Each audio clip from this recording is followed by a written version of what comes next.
All right, Ace is here. I am here.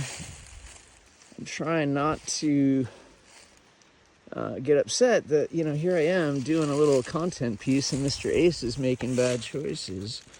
But I did want to share just kind of the circular nature of the stoneworks here and the fact that I've flagged some of them. If people are looking at the flagging from the road, it's what this is about, is to show the stoneworks down here pretty much run right through the road up into the quarry. From the quarry, it crosses over at the south mound. And I've done a lot of videos from the south mound there, but from the north mound, I haven't really done much from coming across from the quarry. In the next weeks or two, I'm going to be taking this tree down. It's really done and it's dry, but it's not going to be punked out, and you know, there's going to be some bits that we will not use for firewood, and that's where if I let it go longer, it loses all purpose. So right now I'm just kind of going through, measuring rocks. You can see patterns, doing a little rock inventory. And then as we get down into this section here today, I kind of just uncovered that one today. And that one's been there before. There's another one underneath this birch clump, I'm pretty sure. There's one out there. So basically, it's really just a half circle on this side of the road. And there's a bunch of others over there. I don't want to poke around on the neighbor's property. But ultimately, the bigger question that came up was, how did I know? Check out this burrow too. This is such a phenomenal burrow. Many of these trees, like this trail tree here, is one that I nurtured from when it was like just a twig. And I didn't realize the energy of this space for what it was, but I recognized it for what it was to me anyway at that time. And it was special. But I didn't realize it was this unique. So I'm trying to make sure I don't destroy stuff. And people have asked, you know, why don't you do the business plan of the farm? And a lot of it started with this ditch here. I had some local neighbors ask, and some people online. And basically, if you go back some of the earlier YouTube videos, come dog, let's go. Basically, this is where things started. So dog, stay. Sit. Sit!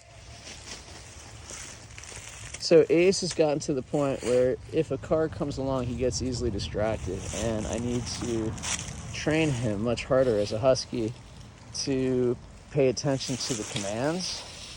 And that's on me. So if you're a husky runner out there, don't criticize me too much. I do want to get him running a sled, and I think takes direction extremely well, so hopefully that's an asset. But getting back to the bigger story, you have this ditch here, and this ditch was going to run our power cable to the source road, and it was ultimately where we discovered a number of pieces that suggest 1700s. So that's kind of where I went from colonial to 1700s. And again, I've tried to get the state archaeologist out here for 2 years running. Even with that information, he hasn't shown up. But that has to do with the water rights far more than it does the actual archaeological integrity. So that's part of the challenge. But when you look at the symmetry or the symmetrical nature of the south mound over there and the north mound over here, you can also start to put all of these stoneworks together. So here we've been digging along here. We found these pieces from the 1700s. Other things were like bricks that didn't have names or dates on them, as many of the latter year homemade bricks started to take on branding. But that's another YouTube video that I did. And then there was some single plate glass. So pieces that made me think that the potential for pre-colonial settlement here. But then as we started to get into these rocks, we had to move the idea of the buried service and we brought it in overhead instead for the farm operation. So that's all still in the works. And, as we're trying to do this, check out this cherry burl too.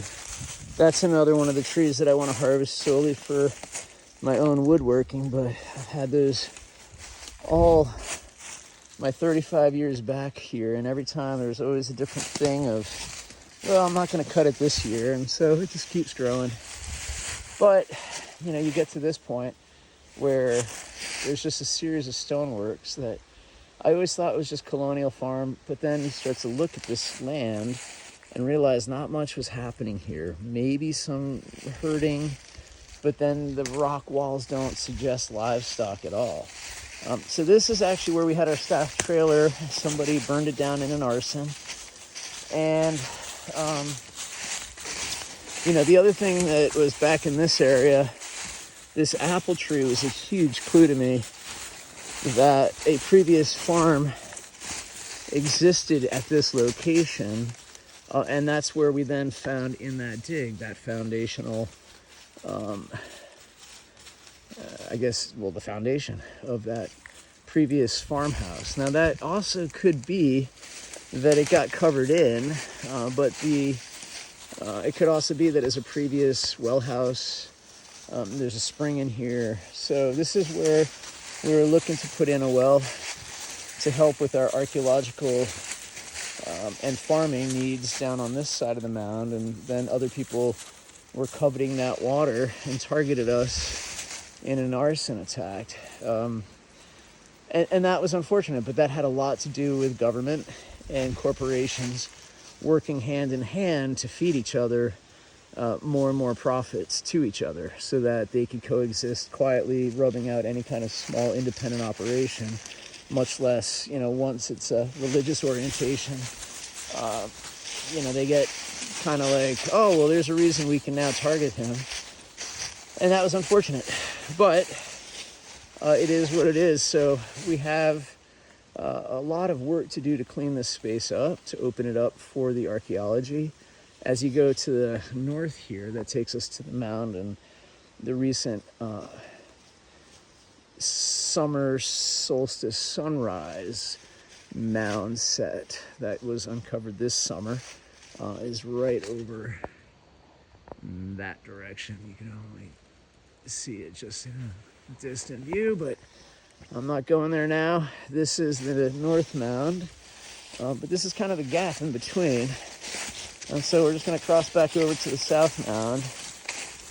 And this is where I posit the previous astronomy center would have been doing cartography.